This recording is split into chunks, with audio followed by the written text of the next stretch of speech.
మా latest videos కోసం మా ఈ తెలుగు న్యూస్ ఛానల్ సబ్స్క్రైబ్ చేసి గంట సింబల్ యాక్టివేట్ చేసుకోండి. బుధవారం రోజు నిమ్మకాయతో ఏం చేస్తే సమస్యల నుండి సులభంగా బయటపడవచ్చు అనే విషయాన్ని ఈరోజు మనం ఈ వీడియోలో తెలుసుకుందాం. అంతకన్నా ముందు ఒక దొంగ మనసును మార్చిన రాజు కథను విందాం. ఫ్రెండ్స్, ఫస్ట్ అయితే ఈ వీడియోకి ఒక లైక్ కొట్టి మా ఛానల్ని సబ్స్క్రైబ్ చేసుకోండి. శ్రీపురంలో గోవిందుడు అనే ఒక యువకుడు ఉండేవాడు. వాడు చిన్నప్పటి నుండే దొంగతనాలకు అలవాటు పడ్డాడు. ఎవ్వరికీ పట్టుబడకుండా ఎంతో ఉపాయంగా దొంగతనాలు చేసేవాడు. వాడిని పట్టుకోవడానికి ఎంతోమంది ప్రయత్నించినా లాభం లేకపోయింది. ఈ విషయం ఆ నోట ఈ నోట పాకీరాజు గారికి తెలిసింది. రాజు రంగనాథుడు దయార్థ హృదయుడు. ఇలాంటి వారిని ఎంతోమందిని మంచివారిగా మార్చాడు. రాజుగారికి వీడి విషయం తెలిసిన మరునాడే వాడిని పట్టుకురమ్మని భటులను పంపాడు. భటులను పంపుతున్న విషయాన్ని ముందుగానే ఆ ఊరి ప్రజలకు గోవిందుడికి తెలిసేటట్లు చేశాడు. భటులు ఊళ్ళోకి వచ్చారన్న వార్త విని గోవిందుడు పారిపోసాగాడు. పథకం ప్రకారం రాజభటులు గోవిందుడిని చంద్రగిరి అడవిలోకి వెళ్ళేటట్లు తరిమి కొట్టారు. అడవిని జాగ్రత్తగా దాటితే నందపురం చేరుకోవచ్చు అనుకుంటూ వడివడిగా నడవసాగాడు గోవిందుడు. సాయంత్రం అయ్యింది. చీకట్లు ముసురుకున్నాయి. అలిసిన గోవిందుడు రాత్రికి విశ్రాంతి తీసుకోవడం కోసం ఎత్తైన చెట్టును ఎక్కబోతూ ఉండగా, ఎవర్రా నువ్వు, ఎందుకు నా చెట్టును ఎక్కుతూ ఉన్నావు అన్న మాటను వినిపించి భయంగా కిందకు చూశాడు. చెట్టు కింద ఒక భయంకరాకారుడు నిలబడి ఉన్నాడు. రాక్షసుడి లాంటి వాడి ఆకారం చూడగానే భయం వల్ల గోవిందుడికి నోటమాట రాలేదు. భయపడకు, చెట్టు దిగిరా, నేను నిన్నేమీ చెయ్యను అన్నాడు ఆ భయంకరాకారుడు. గోవిందుడు చెట్టు దిగి వచ్చాడు. ఎవరు నువ్వు, ఈ అడవిలోనికి ఎందుకు వచ్చావు అని గోవిందుణ్ణి అడిగాడు ఆ భయంకరాకారుడు. అప్పుడు గోవిందుడు వణికిపోతూ, నేను ఒక దొంగను, రాజభటులు నన్ను ఈ అడవిలోనికి తరిమినారు అన్నాడు. భయపడకు, నేను ఒక రాక్షసుణ్ణి, ఎప్పుడూ ఇక్కడే తిరుగుతూ ఉంటాను. ఈ చెట్టు నా నివాసం. నేను నీకు కొంత డబ్బు ఇస్తాను, దొంగతనాలు మానేసి వ్యాపారం చేసుకుని బ్రతుకుతావా అని గోవిందుడిని అడిగాడు ఆ రాక్షసుడు. దానికి గోవిందుడు సంతోషంగా, ఇప్పటికే సగం చచ్చి ఉన్నాను, ఇక దొంగతనాలు చెయ్యను, నువ్వు చెప్పినట్లే వ్యాపారం చేసుకుని బ్రతుకుతాను అన్నాడు. రాక్షసుడు ఆ చెట్టు త్వరలో నుంచి పెద్ద డబ్బు మూట తీశాడు. అందులో నుంచి కొంత డబ్బును తీసి గోవిందుడికి చేతికి ఇస్తూ, చెట్టెక్కి పడుకుని రేపు ఉదయాన్నే ఇక్కడి నుండి పో అని మిగిలిన డబ్బు మూటను తిరిగి త్వరలో ఉంచి చీకట్లోకి దూకి మాయమైపోయాడు. రాక్షసుడు తన చేతికి ఇచ్చిన డబ్బు అంత సంతోషపెట్టలేదు గాని అతను తిరిగి త్వరలో పెట్టిన డబ్బు మూటను చూడగానే మటుకు గోవిందుడికి కళ్ళు మెరిశాయి. మొత్తం డబ్బును ఎలా కాజేయాలా అని ఆలోచనలో రాత్రంతా గడిపాడు. ఉదయాన్నే లేచి ఆ త్వరలో డబ్బు మూట ఉందా లేదా అని చూడాలనుకున్నాడు. కానీ ధైర్యం చాలక అక్కడి నుండి వెళ్ళిపోయాడు. అట్లా నందపురం చేరిన గోవిందుడు నేరుగా తనకు తెలిసిన ఓ మాంత్రికుడి దగ్గరికి వెళ్ళాడు. తనకు రాక్షసుడు ఇచ్చిన డబ్బునే ఎరవేసి ఆ రాక్షసుణ్ణి ఆ అడవిలో నుంచి ప్రారదోలాలని ఒప్పందం కుదుర్చుకున్నాడు.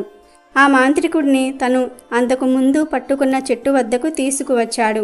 మాంత్రికుడు చాలాసేపు ఏవేవో మంత్రాలు చదివి రాక్షసుణ్ణి ప్రారదోలాను రా, వాడు ఇక నిన్ను పీడించడు అని చెప్పి డబ్బులు పుచ్చుకొని వెళ్ళిపోయాడు. మాంత్రికుడు అటు వెళ్ళగానే ఇటు త్వరలో చెయ్యి పెట్టి డబ్బు మూటను బయటకు తీశాడు గోవిందుడు. సంతోషంతో పరుగు పరుగున ఇంటికి చేరి మూట విప్పాడు.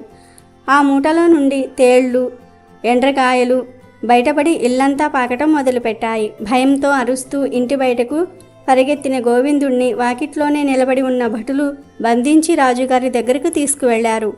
అప్పటికే పూర్తిగా చచ్చిన గోవిందుడు రాజుగారి కాళ్లపైన పడి రాక్షసుని కూడా మోసం చేశానని ఒప్పుకున్నాడు. గోవిందుడు పూర్తిగా మారిపోయాడని గ్రహించిన రాజుగారు, వ్యాపారం చేసుకుంటానని డబ్బు తీసుకున్నావు, కానీ డబ్బు మూటను చూడగానే నీ పాత అలవాటును మానుకోలేకపోయావు. నీలో మార్పు తీసుకురావాలని నా మనిషిని రాక్షసుడిలా నటించేటట్లు చేశాను. ఇకనైనా ఆ పాడు బుద్ధిని మానుకుని వ్యాపారం చేసుకో అంటూ కొంత డబ్బును వాడి చేతిలో ఉంచాడు.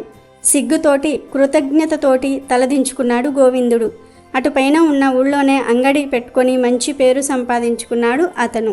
ఇక వీడియోలోకి వస్తే, నిమ్మకాయను ఉపయోగించి అనేక రకాల సమస్యల నుండి బయటపడవచ్చు. నిత్య జీవితంలో వ్యాపారస్తులకు ఎవరికైనా సరే వ్యాపారంలో నష్టాలు ఎక్కువగా వస్తూ ఉన్నట్లయితే ఆ వ్యాపార స్థలంలో బుధవారం రోజు ఒక పరిహారం చేయండి. ఒక పసుపు రంగు నిమ్మకాయను తీసుకుని దాని మీద కాటుకతో బొట్టు పెట్టి ఆ నిమ్మకాయను మీ వ్యాపార స్థలం ఎంట్రన్స్ దగ్గర పెట్టండి. ఉదయం ఇలా చేయాలి. చీకటి పడిన తరువాత ఆ నిమ్మకాయను తీసి ఎవరూ తొక్కని చోట పడేయండి. ఇలా చేస్తే మీ వ్యాపారంలో మంచి లాభాలు వస్తాయి. అలాగే గాజు గ్లాసులో నీటిని పోసి ఆ నీటిలో నిమ్మకాయను వేసి వ్యాపార స్థలంలో ఉంచండి. ఇలా ఉంచటం వలన వ్యాపారపరమైన నష్టాల నుండి సులభంగా బయటపడవచ్చు. అలాగే ఇంట్లో పెద్దలు చెప్పిన మాటను చిన్నపిల్లలు వినాలంటే బుధవారం రోజు సరిగ్గా సింహద్వారానికి ఎదురుగా కొంచెం పైన ఎత్తులో గాజు గ్లాసులో నీరు పోసి నిమ్మకాయను వేసి పెట్టండి. ఇలా చేస్తే ఇంట్లో పెద్దవాళ్ల మాటకు గౌరవం పెరుగుతుంది. పిల్లలు చెప్పిన మాట కూడా వింటారు. అంతేకాకుండా వ్యాపారంలో నష్టాల నుండి బయటపడడానికి బుధవారం నిమ్మకాయతో ఒక అద్భుతమైన ప్రయోగం చేయవచ్చు. మరి ఏం చేయాలి అంటే వ్యాపారస్తులు ఎవరైనా సరే బుధవారం రోజు ఒక నిమ్మకాయ తీసుకోండి. ఆ నిమ్మకాయను మీరు షాప్ ఓపెన్ చేయగానే షాపులో గోడలు ఉంటాయి కదా, ఆ 4 గోడలకు నిమ్మకాయను తాకించండి. అలా 4 గోడలకు నిమ్మకాయ తాకించి ఆ తర్వాత నిమ్మకాయను 4 ముక్కలుగా కొయ్యండి. కోసిన ఆ 4 ముక్కలను కోసిన ఆ 4 నిమ్మకాయ ముక్కలన్నీ కూడా 4 గోడల దగ్గర ఉంచండి. ఇలా ఉంచితే సమస్త దోషాలు తొలగిపోయి వ్యాపారం విపరీతంగా అభివృద్ధి చెందుతుంది.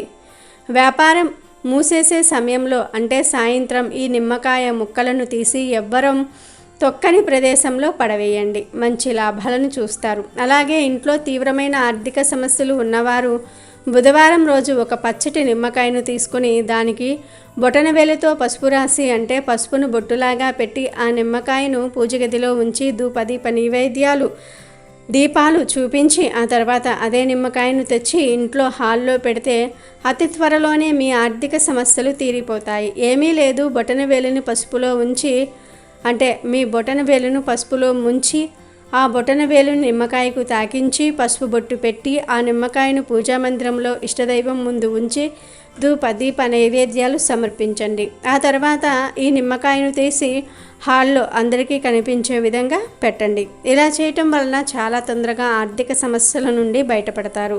కానీ ఈ పరిహారాన్ని ప్రతి బుధవారం చేయాలి. ఉదయం పూట మాత్రమే చేయాలి. కాబట్టి మీరు కూడా రేపు బుధవారం రోజు నిమ్మకాయతో ఈ పరిహారం చేసి సమస్యలను తొలగించుకుని సంతోషంగా జీవించండి. రేపు బుధవారం రోజు సరిగ్గా సాయంత్రం 6 తర్వాత పసుపును దీని మీద చల్లితే అపర కుబేరులుగా మారిపోతారని పండితులు చెప్తూ ఉన్నారు. అంతేకాదు రోజురోజుకు మీ సంపాదన బాగా పెరిగిపోతుంది. మరి బుధవారం రోజు పసుపును దేని మీద చల్లాలి, ఆ వస్తువు ఏమిటి, ఈ విషయాలన్నిటినీ కూడా ఇప్పుడు మనం ఈ వీడియోలో తెలుసుకుందాం. చాలామంది జీవితంలో ఎప్పుడూ ప్రశాంతత లేక ఏదో ఒక సమస్యతో బాధపడుతూనే ఉంటారు. ఎంత సంపాదించినా చేతిలో ధనం నిలవకపోవటం, ఖర్చులు పెరిగిపోవటం, అనారోగ్య సమస్యలు రావటం, ఇలా రకరకాల సమస్యలనేవి ప్రతి మనిషికి కూడా ఎదురవుతూనే ఉంటాయి. ఇలా సమస్యలు రావడానికి అనేక కారణాలు ఉంటాయి. గ్రహదోషాలు, పితృశాపాలు, పూర్వకర్మల శాపాలు, పూర్వజన్మలో చేసిన పాపాలు కొంతమందిని ఎప్పుడూ వెంటాడుతూనే ఉంటాయి. ఇవే దరిద్ర బాధలుగా తయారై చేసే పనుల్లో కూడా ఆటంకాలు వచ్చేందుకు అవకాశాలు ఉన్నాయి. ఇలాంటి శాపాలు ఉన్నవారు, గ్రహబలం లేనివారు, జాతకంలో దోషాలు ఉన్నవారు బుధవారం రోజు ఒక పరిహారం చేసినట్లయితే ఆ దోషాలన్నీ కూడా తొలగిపోయి అంతులేని ఐశ్వర్యం కలుగుతుందని పండితులు చెప్తూ ఉన్నారు. మరి ఆ పరిహారం ఎలా చేయాలో ఇప్పుడు మనం చూద్దాం. ఈ పరిహారం చేయడానికి 3 వస్తువులు కావాలి. అవేమిటంటే ఆకుపచ్చ రంగు వస్త్రం, ఒక పీచు తీయని కొబ్బరికాయ, చిటికెడు పసుపు. మీకు ఎలాంటి సమస్యలు ఉన్నా సరే బుధవారం ఈ పరిహారం చేసుకోవచ్చు. ముందు పచ్చటి వస్త్రాన్ని తీసుకుని దానిలో కొబ్బరికాయను వేయండి. కొబ్బరికాయతో పాటు 11 లేదా 21 రూపాయి కాయిన్స్ వేయండి. ఆ తర్వాత ఈ కొబ్బరికాయను వస్త్రంలో కట్టి ముడివేయండి. ఈ మూట మీద చిటికెడు పసుపును చల్లండి. కొబ్బరికాయను, రూపాయలను మూట కట్టి ఆ మూట మీద ముడి వేసిన చోట పసుపును చల్లండి. అంతే. ఇలా చేశాక ఈ మూటను తీసి పూజా మందిరంలో పెట్టి ధూపం, దీపం, నైవేద్యాలు చూపించండి. మీకు ఉండే సమస్యలు తీరిపోవాలని దృఢంగా సంకల్పం చెప్పుకోండి. మీ కోరికను గట్టిగా ఆ భగవంతుడికి చెప్పుకోండి. అంతే. గుర్తుపెట్టుకోవలసిన విషయం ఏమిటంటే ఈ ప్రక్రియ అంతా కూడా సాయంత్రం 6 తర్వాతే చేయాలి. పగటిపూట చేయకూడదు. పూజ గదిలో పసుపు చల్లి పెట్టిన మూటను అలాగే మరునాడు ఉదయం వరకు వదిలేయండి. మరునాడు ఉదయం ఈ కొబ్బరికాయ మూటను తీసి ఇంట్లో బీరువాలో లేదా ధనం దాచుకునే ప్రదేశంలో పెట్టండి. వ్యాపారం చేసేవారైతే వ్యాపార స్థలంలో గల్లాపెట్టెలో ఈ మూటను పెట్టి ఉంచారంటే ఈ మూట ధనాన్ని అయస్కాంతంలాగా ఆకర్షిస్తుంది. ధన సంపాదన రెట్టింపు అవుతుంది. దోషాలన్నీ కూడా తొలగిపోతాయి. సమస్యలు పూర్తిగా పోయి మీరు ఆనందకరమైన జీవితాన్ని పొందే అవకాశం ఉంది. కనుక రేపు బుధవారం రోజు సాయంత్రం పసుపు కొబ్బరికాయతో ఈ పరిహారం చేసి దోషాలను సమస్యలను తొలగించుకుని సంతోషంగా జీవించండి. అమెజాన్లో బెస్ట్ డిస్కౌంట్స్ కోసం వీడియో డిస్క్రిప్షన్లో లింకు ఉంది, చూడండి. అలాగే మా టెలిగ్రామ్ ఛానల్ సబ్స్క్రైబ్ చేసుకోండి.